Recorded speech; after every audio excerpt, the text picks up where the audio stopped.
tumakbo, lalo pag halimbawa 3 days na lang. Mabigat na yun. Kaya dapat araw-araw. Si Jerry, kulitin nyo. Kung ano kailangan yung report kay Jerry, andyan naman, computer eh. Inasa niya yung itak sir.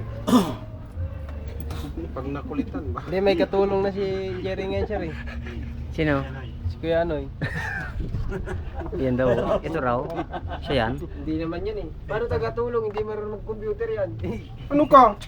Buwan ka na yung kamay mo. Ang unang puro talaga nito, dahil sabi ko nga, habang hindi pa naman masyadong ang delivery, dahil nasa summer tayo, dyan ka na muna sa bodega.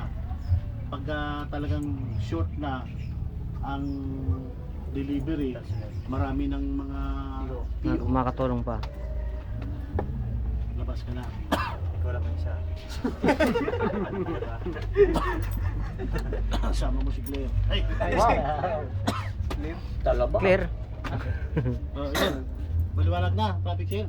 Kung maliwanag na, magsilayas na kayo. Ayaw kayo maiwan. Hindi sir, yung meeting sir. Yung walang merienda dito. Maliwanag sir. Ha? Wala yung sinilas ko. Pati ikaw, kumain ka na. Okay na, sige na. Karga na kayo. Kayo mga Adjourn. ate. Ito. Pwede rin kargahin sir?